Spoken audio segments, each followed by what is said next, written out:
नमस्कार, यो हो न्यूज 24 टेलिभिजन बेलुका 8 बजेको न्यूज बुलेटिनमा स्वागत छ। पछिल्लो केही साताको नेपाली राजनीति सत्ता गठबन्धनमा केन्द्रित देखिन्छ। गठबन्धन पनि कसले कति सिट पाउने, कसले कति भाग पाउने, कुन क्षेत्रमा कसको दाबी यी र यस्तै विषयले चर्चा पाइरहेको छ। चुनाव मिलेर लड्नु कि स्वतन्त्र अस्तित्व कायम गरेर त्यसमा निर्णय गर्न दलहरू स्वतन्त्र छन्। कसले कति सिट छोड्ने वा लिने भन्ने तिनै दलहरूको सवालको विषय हो। यसलाई सार्वजनिक सरकारको बनाइरहनु परेन। चुनाव दलहरूको मात्र होइन, जनताको पनि हो। मतदाताले यो चाहिँ थाहा पाउनु पर्यो कि कुन दलले कसको एजेन्डा ल्यायो। लामो समय सत्तामा रसगस गरेर पनि मुलुकको प्रगति गर्न नसकेकोमा गल्ती स्वीकार्यो कि स्वीकारिएन। विगतका दुःखद अनुभवबाट भविष्य सुखद बनाउने फर्मुला के छ? यो पक्ष भने सबैको चासो र सरोकारको हुने गर्छ। चुनावी तालमेल, गठबन्धन, मोर्चा जे जुन शब्द प्रयोग गरे पनि जनताले पाउने के हो? त्यसैले दलहरू जे गर्नु छ गर्नुस्, तर नीति सिद्धान्त र एजेन्डामा जनतालाई सुनाउनुहोस्। मतदाताले अब दिने भोट खेर जाने छैन भनेर ढुक्क हुने बाटो बनाउनुहोस्। मुलुक बनाउने सूत्र सुनाउनुहोस्, कार्यान्वयनको उपाय देखाउनुहोस्। सर्वोच्च अदालतले नो भोटको व्यवस्था मिलाउन यसअघि नै आदेश दिइसकेको छ। तपाईँ शीर्ष नेताहरूकै अनिच्छाले यो व्यवस्था कार्यान्वयनमा आएको छैन। तर समय सदैव एकनाश हुँदैन।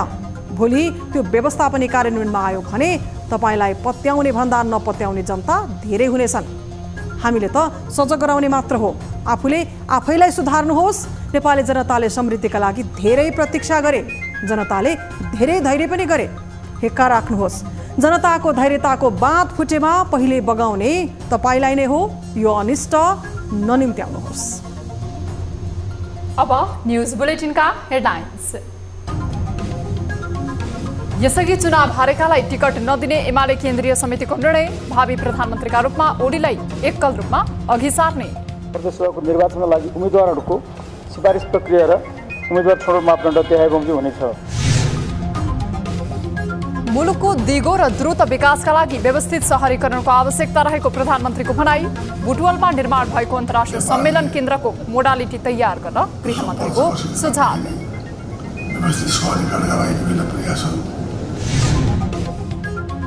चाडबाड नजिकैसँगै काठमाडौँका बजारहरूमा चहल पहल बढ्यो। व्यापार वात्तै बढे पनि आन्तरिक उत्पादन नहुँदा व्यापार घाटा बढाउने जोखिम कायमै। अनलाइनमा 900, 500, 400 को साडी बिकिरहेछ। T20 प्रतियोगिताका लागि खेलाडी दर्ता खुला। खेलाडी दर्ताका लागि भदौ 15 गतेसम्मको समय।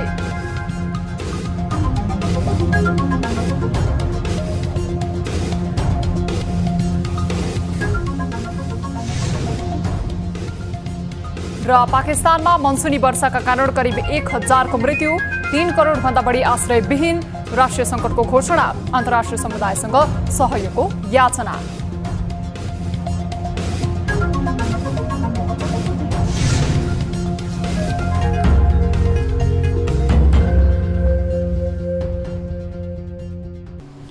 हामी निरन्तर न्यूजमा छौं।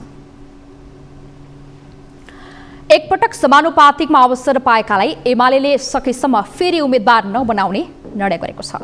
एमाले केन्द्रीय कार्यालय ललितपुरको च्यासरमा शनिबार सम्पन्न केन्द्रीय कमिटिको बैठकले यस्तो निर्णय गरेको हो। बैठकले नेकपा एमालेका अध्यक्ष केपी शर्मा ओलीलाई प्रधानमन्त्रीका उम्मेदवारका रूपमा अघि सारेर आगामी चुनावमा जाने निर्णय पनि गरेको छ। उपमहासचिव प्रदीप गेवालीले राखेको प्रस्ताव केन्द्रीय कमिटिले पारित गरेसँगै आउँदो चुनावमा एमालेले ओलीलाई प्रधानमन्त्रीको एकल उम्मेदवारका रूपमा चिनाएर प्रचार प्रसार गर्ने भएको हो। बैठकले अध्यक्ष ओलीले प्रस्तुत गरेको राजनीतिक प्रतिवेदन पनि पारित गरेको छ।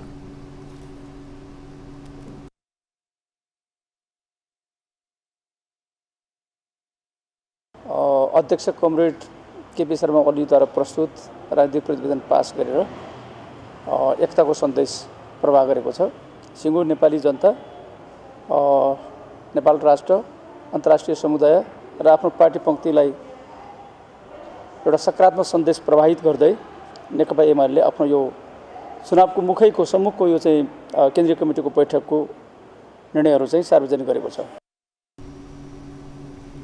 त्यस्तै गरी चुनाव लक्षित रणनीति अनुसार अध्यक्ष ओलीले चुनावका लागि आफूसी उम्मेदवार घोषणा नगर्न नेताहरूलाई निर्देशन दिएका छन्। पार्टीले टिकट दिए जित्ने गरी लाग्न र नदिए अरूलाई जिताउने भूमिका खेल्न निर्देशन दिएका छन्। पालिका चुनावमा पार्टी भित्रकै घातले केही पालिकामा हारेको भन्दै ओलीले आउँदो चुनावमा टिकट नपाउनेले चित्त नदुखाइकन टिकट पाएका उम्मेदवारलाई जिताउनु पनि उनको भनाइ छ। यस्तै नेकपा एमालेले आउँदो चुनावमा उम्मेदवार छनौटका 5वटा मापदण्ड बनाउन भन्दै भदौ 22 गतेभित्र उम्मेदवारको सिफारिस गर्न पनि निर्देशन दिएको छ। बैठकले प्रतिनिधि सभाका लागि सम्बन्धित प्रतिनिधि सभा क्षेत्र समन्वय कमिटी र प्रदेशका लागि सम्बन्धित प्रदेश सभा क्षेत्रीय समन्वय कमिटीलाई उम्मेदवारको सिफारिस गर्न निर्देशन दिएको हो। उम्मेदवार छनौट गर्दा पार्टीको नीति र कार्यक्रमप्रतिको प्रतिबद्धता, लोकप्रियता र विजयको सुनिश्चितता, पार्टीप्रतिको निष्ठा र आन्दोलनमा योगदान, सन्तुलन र समावेशिकता र निर्वाचन कानुन बमोजिमको योग्यता भएको हुनुपर्ने गरी 5वटा मापदण्डलाई ख्याल गर्न केन्द्रीय कमिटी बैठकले निर्देशन दिएको छ। नेकपा एमालेको केन्द्रीय कमिटी बैठक र आगामी चुनावी रणनीतिबारे थप जानकारी दिनका लागि नेकपा एमालेका नेता सुरेन्द्र पाण्डे हामीसँग प्रत्यक्ष रूपमा जोडिनु भएको छ। सुरेन्द्र पाण्डेजी, स्वागत छ न्युज 24 टेलिभिजनमा यहाँलाई। धन्यवाद। सुरुमा छोटकरीमा आजका बैठकका महत्त्वपूर्ण निर्णय सुनाइदिनुहोस्। सबभन्दा पहिला कुरा त आज नेकपा एमाले केन्द्रीय कमिटीको बैठकले राजनीतिक प्रतिवेदनलाई पारित गरेको छ। 9वटा समूहहरूमा चाहिँ विभाजित भएको हाम्रो यो के अरे समूहहरूले 8वटा समूहले समूह प्रस्तुतिपछि चाहिँ त्यसमा उठेका सबै विषयहरूलाई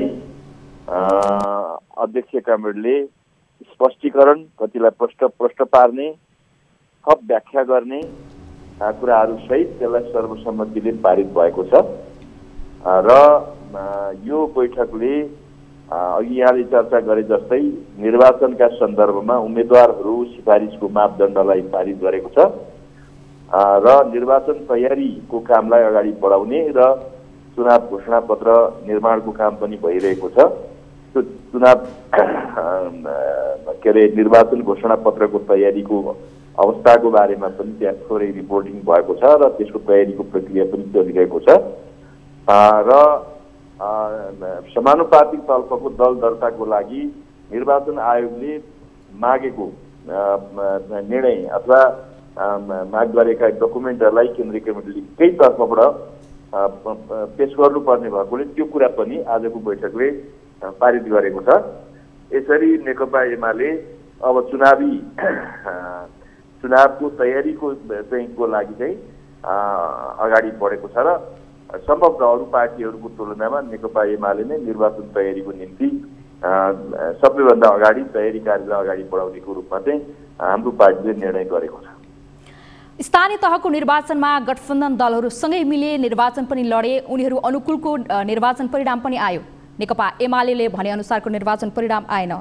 अबको समग्र प्रदेशको निर्वाचनमा नेकपा एमाले आफू अनुकूलको निर्णय गर्नका लागि, आफू अनुकूलको निर्वाचन परिणाम ल्याउनका लागि के खालको स्ट्राटेजी अपनाइरहेको छ? सबभन्दा पहिलो कुरा त हामीले पार्टीलाई हामी एक्लै प्रतिस्पर्धा गर्छौँ र निर्वाचन नतिजा पार्टीको पक्षमा निकाल्नको लागि चाहिँ हामी सङ्कल्पबद्ध भएर लाग्दछौँ, एकताबद्ध भएर लाग्दछौँ भन्ने कुरा पार्टी व्यापी रूपमा चाहिँ पार्टी परिचालनको कुरालाई जोड दिएको छ र सबै कमिटीहरूलाई क्रियाशील गर्ने र सबै किसिमका मनमुटाव, अनावश्यक एकअर्काका चाहिँ दूरी जस्ता विषयहरूलाई चाहिँ अन्त्य गरेर नेकपा एमाले निर्वाचनमा तयारीमा लाग्नुपर्छ भन्ने कुरालाई नै हामीले स्थापित गरेर जानुपर्दछ। त्यसो गर्न सक्दाखेरिमा स्वाभाविक छ यो चाहिँ गठबन्धनबाट चाहिँ गठबन्धनले जुन ढङ्गले चाहिँ के भनेदेखि नेकपा एमालेको विरुद्धमा चाहिँ जुन प्रकारको चाहिँ एउटा मोर्चाबन्दी गरेको छ त्यो मोर्चाबन्दीलाई पनि असफल पार्न हामी सक्छौँ र मोर्चाबन्दी गर्ने जतिसुकै प्रयासका बावजुद पनि सबै मतदातालाई या सबै कार्यकर्तालाई, सबै समर्थकहरूलाई गठबन्धनले आफू अनुकूल या आफूले भने अनुसार परिचालन गर्न नसक्ने कुरा पनि प्रष्टै छ। त्यसो हुँदा गठबन्धनका बावजुद पनि हरेक दलहरूले, जो गठबन्धनभित्रकै दलहरू जसले गठबन्धनको योजना बनाउँछन्, गठबन्धनमा टिकट नपाउने कारणले केही दलहरूभित्र उत्पन्न हुने समस्याहरू पनि या असन्तुष्टि पनि चाहिँ को चाङ पनि रहनेछ। ती जम्मै कुराहरू हाम्रो लागि, नेकपा एमालेको लागि चाहिँ पहिलो त आफ्नो शक्ति, दोस्रो यसबाट उत्पन्न हुन सक्ने परिस्थिति सबैलाई पार्टीको पक्षमा पार्टीको अनुकूलतामा रूपान्तरित गर्नको लागि पार्टी शक्तिलाई क्रियाशील गर्नुपर्दछ र उम्मेदवार छनौटको प्रक्रियामा पनि हामी मतामत होइन सर्वसम्मतिका साथ नाम सिफारिस गर्ने र कहीँ हामीले चाहिँ त्यो सहमति हुन नसक्दा पनि मतान्तरण गर्ने होइन कि नाम चाहिँ माथिल्लो कमिटीमा पठाएर माथिल्लो कमिटीबाट टुङ्ग्याउने र मतामतको अवस्थालाई चाहिँ आउन नदिने र एकताबद्ध रूपले चुनावको चाहिँ के भने उम्मेदवारीदेखि लिएर समग्र कुरालाई चाहिँ परिचालन गर्ने भन्ने निष्कर्षका साथ एउटा नयाँ उत्साहका साथ नेकपा एमालेको यो केन्द्रीय कमिटीको बैठक सकिएको छ। जस्तो आजको बैठकले प्रधानमन्त्रीका रूपमा फेरि पनि केपी शर्मा ओलीलाई सार्ने निर्णय पनि गरेको छ। 2074 सालको चुनावमा यहाँहरूले चाहिँ अब स्थायी सरकारका लागि नेकपा एमालेलाई मत दिनुहोस् भनेर चाहिँ भोट माग्नुभयो र यहाँ अनुकूलको भोट पनि आयो कि स्पष्ट 2/3 मतका साथ यहाँले सरकार पनि चलाउनु भयो, तथापि पनि 5 वर्ष पूर्ण रूपमा सरकार चलाउन नसकेको आरोप लागिरहेको छ। अब फेरि पनि मतदाताले पत्याउँछन् भन्ने यहाँहरूलाई लाग्छ? होइन, मतदाताले नेकपा एमालेको नीतिलाई नेकपा एमालेको नेतृत्वलाई हेरेर भोट हाल्ने नपत्याउने प्रश्नै छैन। तपाईँहरूलाई याद छ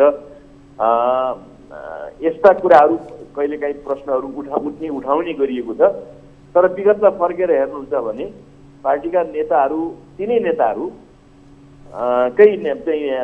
लाई नै अगाडि सारेर मत प्राप्त गर्ने गरिएको थियो र मत प्राप्त गरेर बहुमत प्राप्त गरेर सरकार बनाएका पटक पटकका उदाहरण छन्। त्यसनाले अहिले चाहिँ त्यो सम्भव छैन भन्ने कुरा म देख्दिनँ। त्यस कारणले पार्टीले हाम्रो पार्टीकै अध्यक्षको नेतृत्वमा सरकार बनाउने उद्देश्यका साथ हामी यो निर्वाचन अभियानमा जाने हामीले जो निर्णय गरेका छौँ यो अहिलेको चाहिँ स्थितिमा यो सामयिक पनि छ, उचित पनि छ र यही निर्णय आवश्यक थियो भन्ने मलाई लाग्छ। अन्त्यमा जस्तो यहाँहरूले चाहिँ वामपन्थी गठबन्धनका लागि एकपटक फेरि आह्वान गरे भनेर पनि भन्नुभएको छ। वामपन्थी दलहरूलाई एकत्रित गर्नका लागि फेरि पनि एकै ठाउँमा ल्याउनका लागि भित्री रूपमा कुनै खालको रणनीति तय भएको छ अथवा भित्री रूपमा कुनै कुराकानी भइरहेको छ? होइन, हामी सबै वामपन्थी मात्र होइन, लोकतान्त्रिक शक्तिहरू नेपालको निर्माण, नेपालको समृद्धि र चाहिँ सम्पन्न नेपाल होइन समृद्ध नेपाल निर्माण गर्ने अभियानमा भूमिका खेल्न सक्ने जो कोही व्यक्ति र पार्टीहरूलाई चाहिँ एकताबद्ध गर्नुपर्दछ र त्यसमध्ये पनि प्रगतिशील वामपन्थी शक्तिहरू सहित सबैलाई जो हुनुहुन्छ ती जम्मैलाई चाहिँ एकताबद्ध भएर अगाडि आउनको लागि हामीले अपिल गरेका छौँ। हाम्रो यो प्रयास निरन्तर जारी रहनेछ। अहिले ठोस रूपले कुनै खास दलहरूसँग त्यस प्रकृतिको चाहिँ कुराकानी भएको अवस्था छैन, तर विभिन्न पार्टीहरूभित्र रहेका व्यक्ति या पक्ष विभिन्नसँग हाम्रो बातचितहरू भने चालु रहेको छ र कयौँ तपाईँहरूले देखिरहनुहुन्छ हरेक दिन नेकपा एमालेभित्र चाहिँ विभिन्न पार्टी छोडेर नेकपा एमालेमा प्रवेश गर्नेहरूको एउटा एक प्रकारको लड्को पनि लागिरहेको छ।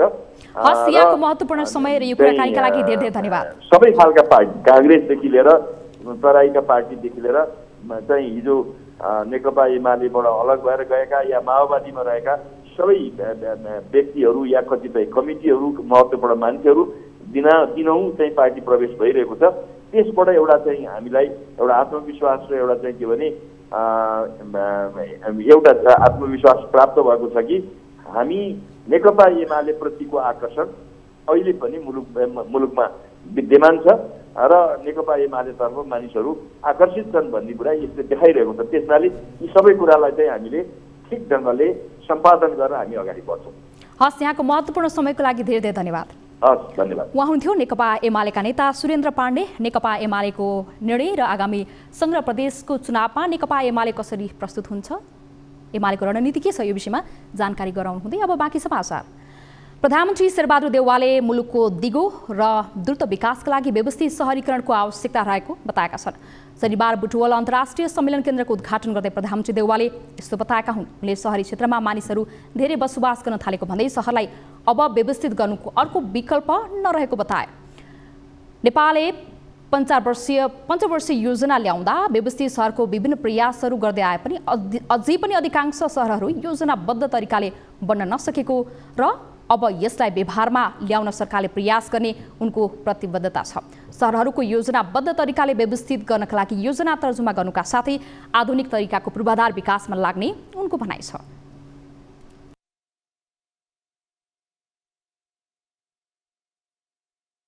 मुलुकको दिगो द्रुत विकासका लागि व्यवस्थित सहरीकरणको ठुलो महत्त्व रहेको छ। नेपालले दोस्रो पञ्चवर्षीय योजनादेखि नै व्यवस्थित सहरीकरणका लागि विभिन्न प्रयासहरू गर्दै आएको भए तापनि अझै पनि हाम्रा अधिकांश सहरहरू योजनाबद्ध सरकारले बनेका छैनन्। शहरी विकास मन्त्रालय मार्फत 1 अर्ब 11 करोड रुपियाँ लागतमा बनेको सम्मेलन केन्द्रको प्रधानमन्त्री देउवाले उद्घाटन गरेका हुन्।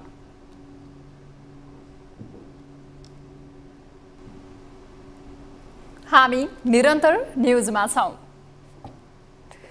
बुटवलमा निर्माण भएको अन्तर्राष्ट्रिय सम्मेलन केन्द्रलाई दिगो रूपमा सञ्चालन गर्ने गरी मोडालिटी तयार गर्न सुझाव दिएको छ। बुटवल अन्तर्राष्ट्रिय सम्मेलन केन्द्रको उद्घाटन समारोहमा बोल्दै गृहमन्त्री पूर्व मन्त्रीहरूले सम्मेलन केन्द्रलाई व्यवस्थित रूपमा सञ्चालन गर्नुपर्ने सुझाव दिएका हुन्। बुटवल अन्तर्राष्ट्रिय सम्मेलन केन्द्रलाई दिगो रूपमा सञ्चालन गर्ने गरी शहरी विकास मन्त्रालयले कार्यविधि बनाउन गृहमन्त्री र विभिन्न दलका नेताहरूले सुझाव दिएका छन्। शनिबार सम्मेलन केन्द्र उद्घाटन समारोहमा बोल्दै गृहमन्त्री बालकृष्ण खाँडे लगानीलाई प्रतिफलमुखी बनाउने गरी अधिकतम उपयोग गर्नुपर्नेमा जोड दिएका छन्। उनले बुटवलको विकासको आधारशिला भएको उल्लेख गर्दै सम्मेलन केन्द्रबाट राज्यले समेत लाभ लिन सक्ने वातावरण बनाउन सुझाव दिए।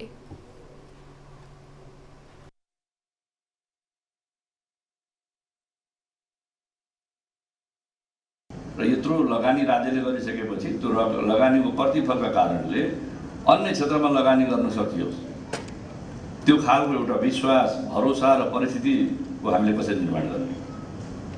त्यसका लागि म यहाँ सहभागी हुनुभएका समस्त उद्योगी र व्यवसायीहरू, दाजुभाइ दिदीबहिनीहरूलाई आग्रह गर्न चाहन्छु, अनुरोध गर्न चाहन्छु, आह्वान गर्न चाहन्छु, यो अन्तर्राष्ट्रिय सम्मेलन केन्द्रलाई अधिकतम रूपमा हामीले नै प्रयोग गरौँ, जसले गर्दाखेरि यसको लगानीले प्रतिफल दिन सकोस्। यस्तै उद्घाटन समारोहमा शहरी विकास मन्त्री मेटमणि चौधरीले अन्तर्राष्ट्रिय सभा गर्न मिल्ने गरी रूपन्देही सहित बाहिरी जिल्लालाई समेत जोड्ने गरी सम्मेलन केन्द्र बनेको बताएका छन्। स्वदेश मात्रै नभई अन्तर्राष्ट्रिय सभा सम्मेलन समेत गर्न मिल्ने गरी तयार गरिएको बुटवल सम्मेलन केन्द्रले रूपन्देहीले मात्र नभई बाहिरी जिल्लालाई समेत जोड्ने भएकोले यहाँको व्यापार व्यवसायमा सकारात्मक प्रभाव पार्नेमा कसैको द्विमत नहोला। यसैगरी पूर्व अर्थमन्त्री विष्णु पौडेलले बुटवलका जनताको लामो समयदेखिको चाहनाले सार्थकता पाएको बताएका छन्। उनले लामो समयको धैर्यतापछि गौतम बुद्ध विमानस्थल बुटवल अन्तर्राष्ट्रिय सम्मेलन केन्द्रको उद्घाटन गर्न पाएको बताउँदै रूपन्देहीका जनप्रतिनिधि विकासको काम गर्न प्रतिबद्ध रहेको पुष्टि भएको पनि बताएका छन्। अधिकारीहरूले यसमा छलफल गरिकन स्थानीय तह, प्रदेश तह र संघीय तहका प्रतिनिधिहरू, जनप्रतिनिधिहरू समेत राखिकन छलफल गरेर यसको अपरेसन मोडालिटी छिटोभन्दा छिटो तय गर्न जरुरी छ। अपरेसन मोडालिटी तय हुनु पर्यो र यसलाई हामी चाहिँ एउटा दिगो ढङ्गले सदुपयोग गर्न सक्छौँ। बुटवलमा सम्मेलन केन्द्र उद्घाटनसँगै राष्ट्रिय र अन्तर्राष्ट्रिय स्तरका सभा सम्मेलन गर्न सहज हुने बताइएको छ। नेपाल कम्युनिस्ट पार्टी माओवादी केन्द्रका अध्यक्ष पुष्पकमल दाहालले आगामी निर्वाचनमा गठबन्धन दलबीच स्थानीय तह निर्वाचनको भन्दा बलियो तालमेल हुने बताएका छन्। शनिबार बालुवाटारमा आयोजित पार्टी प्रशिक्षण कार्यक्रमपछि पत्रकारहरूसँग कुरा गर्दै अध्यक्ष दाहालले यस्तो बताएका हुन्। स्थानीय तहको निर्वाचनबाट धेरै शिक्षा लिएको भन्दै उनले आगामी सङ्घ र प्रदेशको चुनावी तालमेलले थप राम्रो परिणाम दिने विश्वास व्यक्त गरेका छन्। वामेकता हुन सके अवस्था अझै राम्रो हुने भन्दै उनले डाक्टर बाबुराम भट्टराई, वामदेव गौतम लगायतका नेताहरूले माओवादीको चुनाव चिन्हबाट चुनाव लड्न तयार हुनुले राम्रो सङ्केत गराएको पनि बताएका छन्। स्थानीय तहको निर्वाचनमा देखेका कमी कमजोरीबाट शिक्षा लिएर आगामी निर्वाचनको तयारीमा लाग्न नेता कार्यकर्तालाई अध्यक्ष दाहालको निर्देशन छ। पार्टी कार्यकर्ता बीच विवाद भए सोही तहमा मिलाउन र निर्देशन विपरीत काम गरे पार्टीले कारबाही गर्न सक्ने चेतावनी पनि प्रचण्डले दिएका छन्।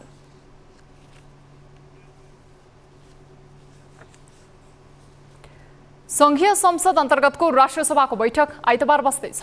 आइतबार बस्ने बैठकको सम्भावित दैनिक कार्यसूचीमा राष्ट्रिय सभाका सचिव राजेन्द्र भुइँयालले राष्ट्रपतिबाट पुनर्विचारका लागि फिर्ता पठाइएको नागरिकता विधेयकको सम्बन्धमा प्राप्त पत्रको बेहोरा जानकारी गराउने रहेको छ। यसैगरी राष्ट्रिय सभाका अध्यक्षले प्रधानमन्त्री तथा मन्त्री परिषदको कार्यालयबाट प्राप्त मन्त्री परिषद सदस्यहरूको कार्यभार तोकिएको सम्बन्धी पत्रहरूको बेहोरा जानकारी गराउने कार्यसूची समेत रहेको छ। बैठकमा राष्ट्रिय सभाका सचिव भुइँयालले प्रतिनिधि सभामा उत्पत्ति भई सो सभाबाट पारित भएका बीमा विधेयक 2075, पशु स्वास्थ्य तथा पशु सेवा परिषद विधेयक 2076, सार्वजनिक ऋण व्यवस्थापन विधेयक 2076 सम्बन्धी प्रतिनिधि सभाबाट प्राप्त सन्देशहरू र राष्ट्रिय सभाले पारित गरी प्रतिनिधि सभामा पठाइएको शहरी क्षेत्र सार्वजनिक यातायात व्यवस्थापन प्राधिकरण विधेयक 2076 लाई प्रतिनिधि सभाले संशोधन सहित फिर्ता पठाएको सन्देश सभा समक्ष टेबुल गर्ने बताइएको छ। बैठकमा शिक्षा विज्ञान तथा प्रविधि मन्त्री देवेन्द्र पौडेलले योगमाया आयुर्वेद विश्वविद्यालय विधेयक 2079 माथि प्रतिनिधि सभाबाट भएको संशोधन उप विचार गरियोस् भन्ने प्रस्ताव प्रस्तुत गर्ने सम्भावित कार्यसूची रहेको छ।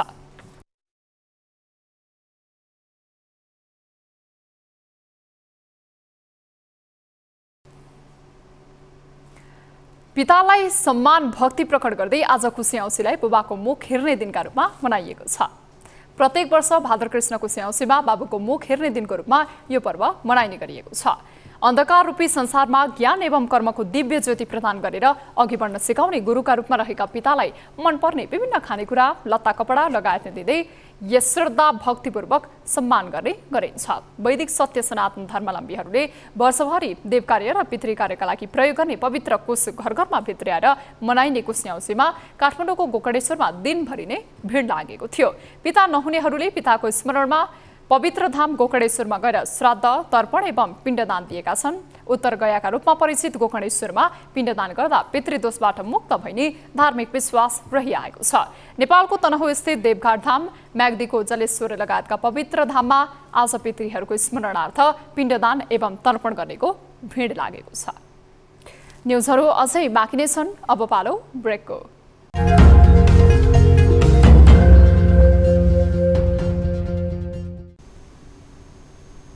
हामी निरन्तर न्युजमा छौं। नेपालीको महान चाडपर्वहरू नजिकैसँगै काठमाडौँका बजारहरू चम्किन थालेका छन्। बजारमा किलमेल गर्नेको चाप बढिरहेको छ भने ग्राहकका रोजाई चाहना पूरा गर्नमा व्यापारीहरू व्यस्त देखिन्छन्। चाडपर्वमा व्यापार हत्तै बढे पनि आन्तरिक उत्पादन नहुँदा व्यापार घाटा भने बढाउने जोखिम रहेको छ। एक रिपोर्ट। चाडपर्व नजिकैसँगै बजारहरू चलायमान देखिएका छन्। मुलुकको संघीय राजधानी काठमाडौँ उपत्यकाका बजारहरू अहिले निकै व्यस्त देखिन्छन्। अहिले व्यापार गर्न सहयोगी भूमिका खेल्ने भरियाहरूदेखि साना ठूला व्यापार क्षेत्रका मानिसलाई भ्याइ नभ्याइ छ। कोरोना महामारीले खुम्चिएको व्यापारलाई तीज पर्वले समेत थप चलायमान बनाएको छ। यति मात्र होइन, नजिकिँदै गरेका अन्य पर्वका लागि पनि मानिसहरूले सरसामानको जोहो गर्न थालिसकेका छन्। सडक किनारामा राखिएकादेखि सुनचाँदीका पसलसम्म पनि उपभोक्ता झुम्मिएका छन्। चाडपर्वका बेला बजारमा उपभोग्यदेखि गरगहनासम्मको माग बढेको छ। नेपाल सुनचाँदी व्यवसायी महासंघका अनुसार दैनिक 25 केजीसम्म सुनको माग बजारमा देखिन्छ। तर वैदेशिक मुद्रा सञ्चिति घटेको भन्दै नेपाल राष्ट्र बैंकले दैनिक 10 किलो मात्रै सुन आयात गर्न पाउने व्यवस्था गरेपछि माग धान्न भने व्यापारीलाई मुस्किल छ। तीज त लाग्यो तर सुनको अभाव भएर अलि समस्या भइरहेछ। माग भन्दा त अब यो इम्पोर्टै बन्द छ। सुनको बजार अलिकति स्लोई छ, धेरै त छैन, तर सानो आइटम बिक्री भए पनि अलिअलि त चाहिन्छ के। चाडपर्व लक्षित मेलाहरू समेत सुरु भएका छन्। भिरकुटी मण्डपमा जुत्ता चप्पल मेला सुरु भइसकेको छ। नेपालमा भदौदेखि मङ्सिरसम्म 70 देखि 80% व्यापार हुने गरेको व्यापारीहरू बताउँछन्। सामानहरू पहिलाको तुलना हेरिकन अहिले कम्ती नै छ, धेरै त आएको छैन, आउन त आइरहेछ। महँगी त अब सबै सामानको प्राइस बढ्दो छ अहिले, सबै चिजको एकदम नेपाली प्रोडक्टदेखि इन्डियन प्रोडक्टहरू सब। अनलाइनले त बिगाड्यो नि त। अब अनलाइनमा 900, 500, 400 को साडी बिकिरहेछ। पसलमा हाम्रो त अब 1000-1200 साडी लिएर आएर बिक्न पाएन। नेपाल राष्ट्र बैंकको तथ्याङ्कले दशैंका बेला नै 8 देखि 10 खर्बको कारोबार हुने गरेको देखाउँछ। तर आन्तरिक उत्पादन नहुँदा यस्तो कारोबारले अर्थतन्त्रमा चुनौती थपिने विज्ञहरू बताउँछन्। चाडपर्वमा मनोरञ्जन गर्ने संस्कारका कारण वस्तुको माग बढ्छ, तर धेरै वस्तु आयात गर्नुपर्ने अवस्था छ, जसले गर्दा देशको बाह्य क्षेत्रमा दबाव परेको छ। बढ्दो व्यापार घाटा न्यूनीकरण गर्न उत्पादन बढाउनेदेखि खपत घटाउनेसम्म सर्वसाधारण नै सचेत हुन आवश्यक छ। न्यूज 24 टेलिभिजनका लागि क्यामेरामा कान्छा डङ्गोलका साथ टिभी जर्नलिस्ट सृष्टि पराजुली, काठमाडौँ। भैरहवा स्थित गौतम बुद्ध अन्तर्राष्ट्रिय विमानस्थल हुँदै पहिलो पटक अन्तर्राष्ट्रिय बजारमा नेपाली उत्पादन निर्यात सुरु हुने भएको छ। विमानस्थलबाट व्यावसायिक उडान सुरु भएको 3 महिनापछि काठमाडौँको एक कम्पनीले नेपाली उत्पादन अन्तर्राष्ट्रिय बजारमा पठाउन लागेको हो। यसले भैरवा र आसपासका व्यवसायीलाई गौतम बुद्ध विमानस्थलबाट सामान आयात निर्यात गर्न दबाव समेत पुगेको छ। एक रिपोर्ट। काठमाडौँको हिमालेक्स ट्रेडर्सले आफ्नो सामान राइजिङ स्टार कार्गो प्राली मार्फत पहिलोपटक गौतम बुद्ध अन्तर्राष्ट्रिय विमानस्थल प्रयोग गरेर विदेश निकासी सुरु गर्न लागेको हो। हिमालेक्सले हस्तकलाजन्य उनीका सामान जजिरा एयरबाट कुवेत ट्रान्जिट हुँदै फ्रान्स पठाउनेछ। पहिलो चरणमा 2 टन सामान निकासी हुन लागेको विमानस्थलले जनाएको छ। उक्त सामान शनिबार बिहान जजिरा एयर मार्फत कुवेत हुँदै फ्रान्सको लियोन विमानस्थल पुग्नेछ। हिमालेक्सले विमानस्थलको प्रवर्धन गर्न, निकासी पैठारी गर्न सहज र सस्तो छ भन्ने सन्देश दिन पनि काठमाडौँबाट सामान ल्याएर विदेश निकासी सुरु गरेको जनाइएको छ। सम्बन्धमा सम्पूर्ण पूर्वाधारहरू यहाँ सञ्चालन भइसकेका छन्। बैंक व्यवस्था, एक्सरे व्यवस्था, कर्मचारी व्यवस्था भइसकेको छ र हाल पहिलो पटक चाहिँ कार्गो सेवामा चाहिँ उनजन्य सामानहरू यहाँबाट कुवेत हुँदै फ्रान्सको लागि चाहिँ सेवा सुरु भएको छ। हामी यहाँ आउनुको कारण चाहिँ अहिले चाहिँ हाम्रो जजिरा एयरले प्रमोसनल प्राइस दिएको भएर हामी मोटिभेटेड भएका हौँ। अहिले चाहिँ त्यो भएर पनि अलिकति रिस्क लिएर आएका हौँ यहाँ काठमाडौँदेखि यहाँसम्म। अब यसको हाम्रो मेन उद्देश्य चाहिँ यहीँको प्रडक्ट, यहीँको एक्सपोर्टर, यहीँको सिपरहरू चाहिँ मोटिभेटेड हुन् कि ताकि यहीँबाट पनि कार्गो अन्तर्राष्ट्रिय स्तरमा पठाउन सकियोस्। गौतम बुद्धबाट अहिले कुवेतको जजिरा एयरले सातामा 3 दिन उडान गर्दै आएको छ। यहाँबाट कार्गो सञ्चालनका लागि उसले निजी क्षेत्रसँग छलफल गरिरहेको छ। विमानस्थलमा छुट सुविधा पाएका कारण पनि काठमाडौँ भन्दा भैरवाबाट भाडा दर सस्तो तोकेको छ। कुवेत ट्रान्जिट भए पनि जजिराको मार्केट युरोपेली मुलुकमा बढी भएकोले नेपाली उत्पादन निकासी गर्न आह्वान गरेको छ। विमानस्थलका अधिकारीहरूले पनि यस क्षेत्रका व्यवसायीलाई आयात निर्यात गर्दा गौतम बुद्धलाई प्रयोग गर्न आग्रह गरेका छन्। कृषिजन्य वस्तुहरू, उद्योगजन्य वस्तुहरू, पशुजन्य वस्तुहरू, औषधि लगायत थुप्रै किसिमका वस्तुहरू यस क्षेत्रबाट निकासी हुने कुराहरू पनि छन्। त्यो सबै पक्षले यहाँबाट चाहिँ आफ्नो जो उत्पादित वस्तुहरू छन् त्यो कार्गोहरूलाई विभिन्न देशमा चाहिँ हामीले निर्यात गरेर हाम्रो नेपालको एउटा आर्थिक विकासमा टेवा पुर्याउनु पर्छ भन्ने चाहिँ मलाई लागेको छ। सुरु भएदेखि नै जजिराले पहिलो उडान गर्दै आएको छ। अब हामीले हाम्रो उडानको सुरुवातदेखि नै हामीले यहाँ कार्गो लिएर आउनु चाहिँ धेरै प्रयत्न गऱ्यौँ। अब हामीले त्यो क्रममा काठमाडौँमा पनि धेरै छलफल चलायौँ, भैरवा केन्द्रित गरेर पनि धेरै छलफल चलायौँ। अब हामीले चाहिँ यो यहाँबाट हाम्रो यो कार्गो व्यवसायीहरूलाई यहाँबाट कार्गो पठाउनको निमित्त हामीले चाहिँ एकदम सहुलियत दरमा अन्तर्राष्ट्रिय बजारमा कार्गो पठाउने भनेर उहाँहरूलाई चाहिँ एउटा सहुलियत दरको कायम गरेका छौँ। गौतम बुद्धमा नयाँ कार्गो भवन निर्माण अन्तिम चरणमा पुगेको छ। तत्कालका लागि अस्थायी रूपमा दैनिक 400-500 टन सामग्री आयात निर्यात गर्न सकिने संरचना बनाइएको छ। नयाँ विमानस्थलको प्रवर्धनका लागि पनि उद्योगी व्यवसायीले गौतम बुद्धलाई प्रयोग गर्नुपर्नेमा सरकारवालाले जोड दिएका छन्। न्यूज 24 टेलिभिजनका लागि रूपन्देहीबाट टिभी जर्नलिस्ट प्रकाश नेउपानेको रिपोर्ट। हामी निरन्तर न्यूजमा छौं। रामापिथेकसको दाँत भेटेको ऐतिहासिक ठाउँ कुइरे लेकको काखमा ऐतिहासिक पवित्र धार्मिक स्थल सिद्धबाबा मन्दिर पाल्पाको दोभानमा अवस्थित छ। त्यही सिद्धबाबा मन्दिर हुँदै दैनिक हजारौं मानिसहरू यात्रा गर्दछन्। जोखिमपूर्ण बाटो भएकोले यात्रीहरू सिद्धबाबालाई पुकार्दै गन्तव्य अगाडि बढाउँछन्। एक रिपोर्ट। नेपाल भारत सीमानाकामा बेलिया सुनौलीदेखि 181 किमी टाढा पोखराको पृथ्वीचोकसम्मको सडकलाई सिद्धार्थ राजमार्ग भनेर चिनिन्छ। उक्त राजमार्गको सिद्धबाबा मन्दिरदेखि पाल्पाको दोभानसम्म 7 किमी सडक खण्ड अत्यधिक जोखिमका कारण डेन्जर जोनका रूपमा लिइन्छ। दैनिक 5000 भन्दा बढी सवारी साधन गुड्ने यो सडक खण्डमा अत्यधिक गाडी दुर्घटना हुने गरेको छ। सामान्य वर्षा हुँदा पनि सडक हिलामे हुनुका साथै बेला बेलामा सुक्खा पहिरोले समेत धेरैको ज्यान लिने गरेको छ। पानी पर्दा एकदम कठिनाइ छ, एकदम जोखिमपूर्ण छ। यो पानी पर्दा चाहिँ सकेसम्म यात्रा नगर्नु होला। अब यहाँ त बाँदरले पनि ढुङ्गा गोल्ट्याइदिए छ अनि हाम्रो यो माथि भल आउँदाखेरि भलमा ढुङ्गाहरू पनि आएको छ, यत्रो ढुङ्गाहरू आइरहेको छ।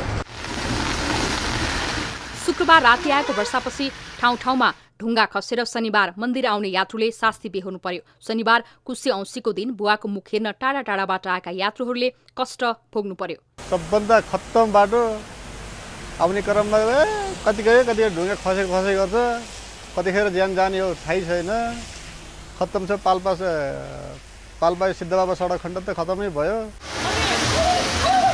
बारम्बार पहिरो गएर दुःख दिने गरेको यो सडकको समस्या समाधान गर्न केही वर्षअघि अस्ट्रेलियन प्रविधिको रक फलनेट प्रयोग पनि सफल हुन सकेन। सर्वसाधारण सरकारी कर्मचारी, विद्यार्थी, शिक्षकदेखि स्वास्थ्य कर्मीहरूले समेत यही बाटोमा ज्यान गुमाउनु परेको छ।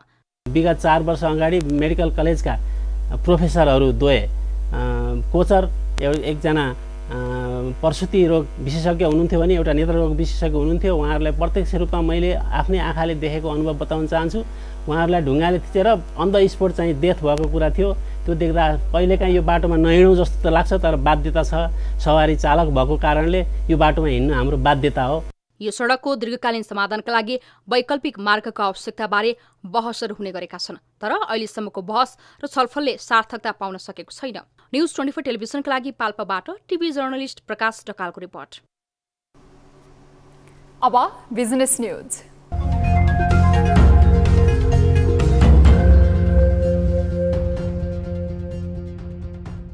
इन्टरनेशनल एजुकेसन स्पेशलिस्ट आईडीपीले यही सेप्टेम्बर 3 मा काठमाडौँको रेडिसन होटलमा Australia and Canada higher education conclave आयोजना गर्ने भएको छ। कन्क्लेभमा अस्ट्रेलिया र क्यानाडाका प्रतिष्ठित विश्वविद्यालयको प्रतिनिधित्व रहनेछ। यी दुई देशमा उच्च शिक्षाका लागि जान चाहने विद्यार्थीका लागि कन्क्लेभ त्यहाँका विश्वविद्यालय र कलेजहरूको बारेमा बुझ्नलाई उपयुक्त अवसर हुने आईडीपीको दाबी छ। In that conclave, what they can do is they can meet the university representatives one-on-one. उहाँहरूको अनेक थरीको जिज्ञासाहरू हुन्छन्। ट्युसन फी कति हुन्छ, म स्कलरसिप मैले कति पाउन सक्छु, अथवा मेरो एन्ट्री क्राइटेरिया पुग्छ कि पुग्दैन तपाईँको युनिभर्सिटी या कलेजमा एडमिसन पाउनको लागि। यी सब कुराहरू डिस्कस गर्नको लागि एउटा हाम्रो राम्रो प्लेटफर्म क्रिएट गरिदिएका हौँ। आईडीपी शैक्षिक परामर्श दिने बहुराष्ट्रिय कम्पनी हो। यसको विश्वका 30 वटा देशमा 120 वटा शाखा रहेका छन्। यो कम्पनी अस्ट्रेलियाको स्टक एक्सचेन्जमा समेत सूचीकृत छ। विगत 50 वर्षदेखि शैक्षिक परामर्श कार्यमा सक्रिय यो कम्पनी नेपालमा पनि सक्रिय छ। यसले अस्ट्रेलिया, अमेरिका, क्यानाडा, न्युजिल्यान्ड लगायतका देशमा जान चाहने विद्यार्थीलाई शैक्षिक परामर्श दिँदै आएको छ। आईडीपीले चाहिँ नि 6 वटा English speaking countries Australia, USA, UK, Canada, New Zealand र आयरल्यान्डमा राम्रो युनिभर्सिटिज र कलेजेसहरूमा एडमिसन पाउनको लागि विद्यार्थीहरूलाई मद्दत पुर्याउने गर्छ। आईडीपीले विश्वका 800 भन्दा बढी विश्वविद्यालय र शैक्षिक संस्थाहरूमा सहकार्य गर्दै आएको छ। कोर्स र विश्वविद्यालयको छनौट, आवेदन, visa counselling, pre departure orientation, IELTS तयारी लगायतका कामहरूमा रहेको दक्षताका कारण आईडीपी नेपाली विद्यार्थीहरूको समेत रोजाइमा पर्न सफल भइसकेको छ।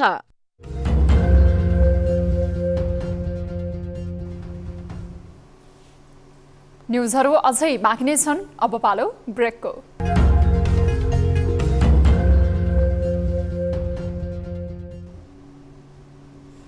हामी निरन्तर न्युजमा छौं। अब स्पोर्ट्स न्युज।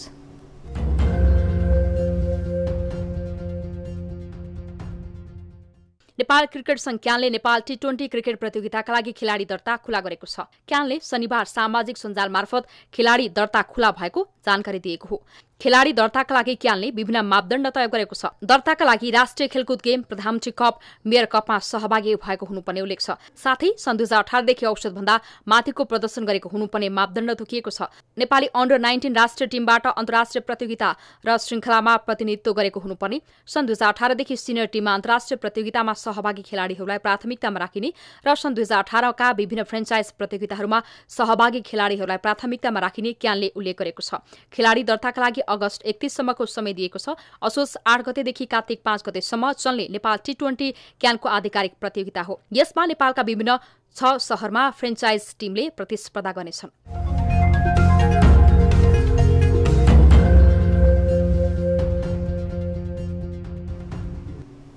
अब 24 वेदर अपडेट।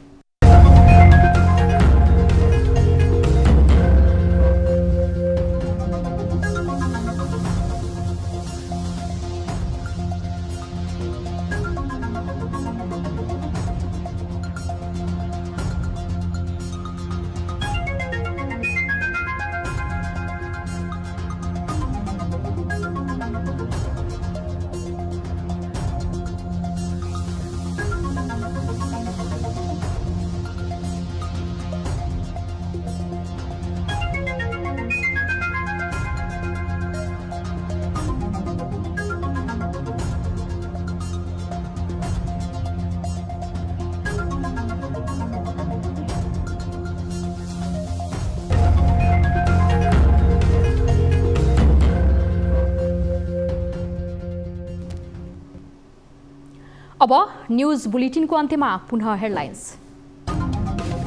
यसअघि चुनाव हारेकालाई टिकट नदिने एमाले केन्द्रीय समितिको निर्णय, भावी प्रधानमन्त्रीका रूपमा ओलीलाई एकल रूपमा अघि सार्ने। प्रदेशसभाको निर्वाचनका लागि उम्मेदवारहरूको सिफारिस प्रक्रिया र उम्मेदवार छनौट मापदण्ड त्यही बमोजिम हुनेछ।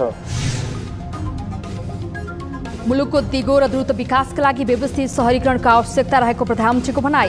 बुटवलमा निर्माण भएको अन्तर्राष्ट्रिय सम्मेलन केन्द्रको मोडालिटी तयार गर्न गृहमन्त्रीको सुझाव।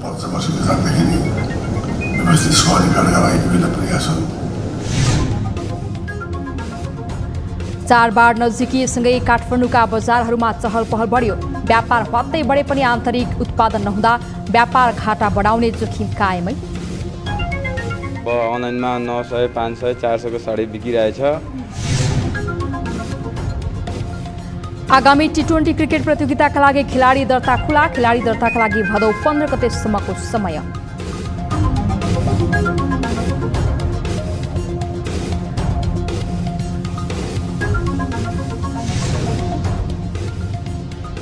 र पाकिस्तानमा मनसुनी वर्षाका कारण करिब 1000 को मृत्यु, 3 करोडभन्दा बढी आश्रयविहीन। राष्ट्रिय सङ्कटकालको घोषणा, अन्तर्राष्ट्रिय समुदायसँग सहयोगको याचना।